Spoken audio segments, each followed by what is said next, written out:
A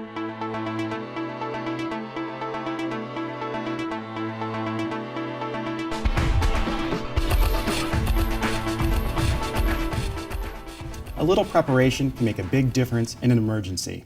But how do you prepare for a disaster? Today we're going to learn how. I'm joined by San Mateo County Supervisor Adrian Tissier and Lieutenant Ed Barberini of the Sheriff's Office of Emergency Services. We're going to find out, how do you start your preparation plan? Adrian, what's the best step you can take? Well, I think the best thing you can do is come to Disaster Preparedness Day. We've done this for the last 7 years. This year we're doing it at the fairgrounds on June 11th, which is a Saturday from 10 to 2, and we're encouraging families to bring their children. There's lots of educational opportunities, a lot of fun, so we hope everyone will come and take that first step. And why the calendar move after? Was it 6 or 7 years now?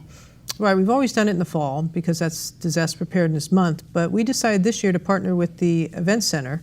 And what we're going to do is we're going to allow people to come in for the first hour from 10 to 11 free, with free parking, because we want to have an incentive for families to come and to take that first step to learn how to prepare themselves in the event of a disaster.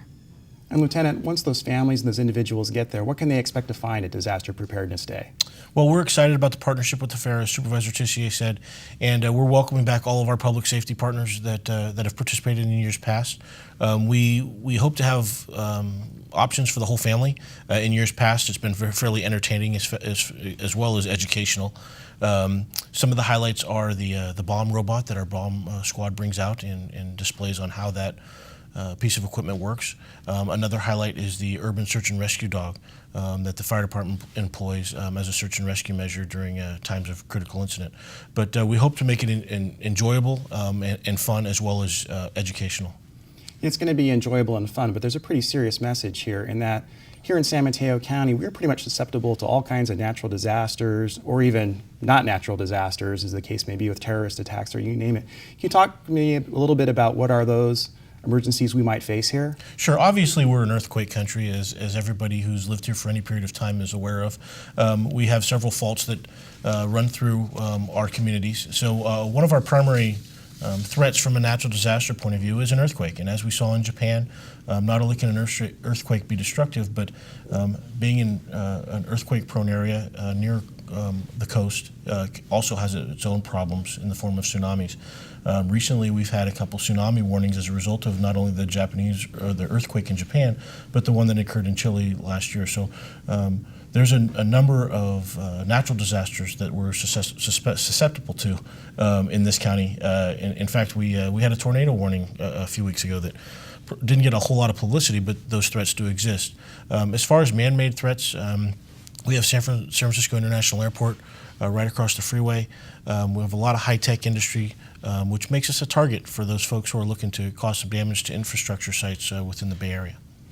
And when you go about setting up your disaster plan, what are those 1, 2, 3 first steps you're going to take that you're going to learn about from professionals at Disaster Preparedness Day?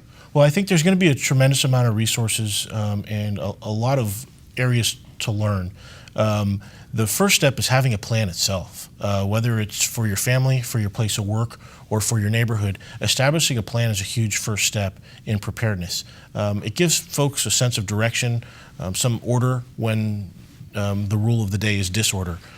Something that they can go by, even if they just remember the highlights of the plan, to have it written down. If you don't have it with you, to remember having read it. That visualization is very important. In addition to that plan is to make sure that your family, your workplace, and your community has the necessary supplies that they would need to survive or get by over an extended period of time. The national campaign says, prepare yourself for 72 hours. In this county, we advocate more of, towards a 7-day period, because from a first responder perspective in a large regional incident, we're not sure how long it's going to take for first responders to get into your neighborhood, depending on what's going on in surrounding areas. So our suggestion is to look at what your family may need for a week to sustain itself. And go that route. There's an ideal resource now on smcready.org that provides excellent checklists, not only for the home, but for the workplace and for the community, to kind of get you started and provide some order. Those lists, combined with what you'll learn from our other public safety and emergency responder partners at Disaster Preparedness Day, should give you a solid foundation for being prepared in those instances. Marshall, one of the things we do during Disaster Preparedness Day is we call it CPR Saturday.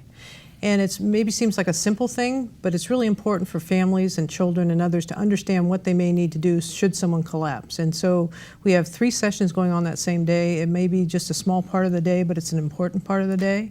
And I think what the lieutenant indicated is it's all about self-sufficiency. I think everyone's so used to when there's a time of a disaster, everybody comes in and takes care of things. In a major disaster in our county, different than San Bruno. San Bruno was isolated, if you recall, and everybody came to that point. In one where there's an earthquake and it's county-wide and maybe regional-wide, no one's going to be there right away. You're going to have to take care of yourself. You're going to have to know where your neighbors are. You're going to want to know where your family is. So really the word of the day is going to be self-sufficiency. Let's talk about San Bruno just for a moment. In that what happened there was, obviously it was a huge tragedy and people lost their homes, but there were other people who were out of their homes in that neighborhood for several days. So when I think of an emergency, a disaster, we hear about sheltering in place. But people were actually couldn't stay home. They had to evacuate for several days on end. How do you prepare for that? What are some of those steps you can take to prepare in advance? And then also, what are some of the things you're going to learn at Disaster Preparedness Day? Well, I think some of the steps in dealing with that type of incident are consistent with your traditional natural disasters. One of those big steps is to have points of contact or points of communication established beforehand. In the case of San Bruno, it was a time of day where people were in transit. A lot of people were, it was near the commute hour, so you had not only adults but teenage children that may not have been in the home. One of the areas of concern during the initial phase of that incident was people just trying to locate their family members. Where's my spouse? Where are my children? Where are my loved ones? And to have established communication efforts, whether it's a third party who may live in a neighboring city, a neighboring state, somewhere, a central place that the family can call, and that person can keep track of where everyone is at and who's checked in, just to give you a peace of mind at first, because having that peace of mind, knowing that everybody's okay, then allows you to take a deep breath and deal with whatever else is going on. That was one of the things that I think a lot of the families learned in San Bruno. Obviously, we have plans to open those shelters to provide people with the support in that type of incident. To extend those plans to, if we do have to relocate, and there are family members available in the area or friends, do we have a plan in place? And that plan should be reciprocated, obviously, both ways. But having those lines of communication and options available before they're needed can be a huge help. I think the other thing you have to remember, when we talk about planning, we always talk about supplies and we talk about the plan. The plan is critical because you want to know how to contact a family member somewhere else so everybody can call there. But the other thing, you have your insurance papers, everything you have is gone. You should be putting those types of papers and a lot of valuables outside of your home. I mean, that's part of that plan as well is, what happens? Where are your birth certificates? Where are your marriage certificates? Where's your insurance policy? All those things are part of preparing for a disaster, because if your house is gone, you want to be able to go to your safe deposit box and say, I have this, I still have my papers. Otherwise, you have a whole lot of work to do to play catch up over time, and you're in a very difficult spot right then and there to not have those types of documents at your fingertips. And at Disaster Preparedness Day, people can actually go up and talk to people about how do I make my plan and get that advice of whether you're sheltering in place or contacting loved ones and kind of understand that framework. Absolutely, and I think the lieutenant hit the nail on the head. Everybody thinks it's just putting supplies together. The most critical part is the plan.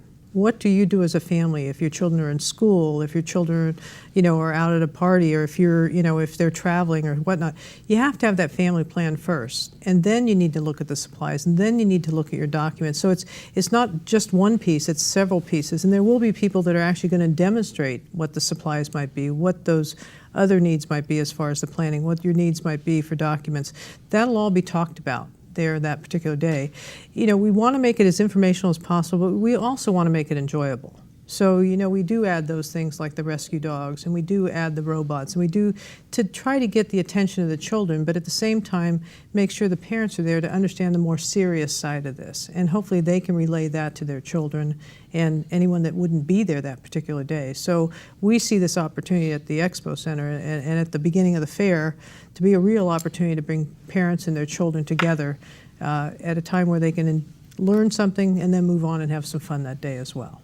It really does seem like a great tie-in, in that Go to the fairgrounds, learn about Disaster Preparedness Day, learn about those real important facts that you need to survive an emergency, and then go on and have a little fun. Well, there you have it. We hope to see you June 11th at Disaster Preparedness Day. I'm Marshall Wilson. Thanks for joining us.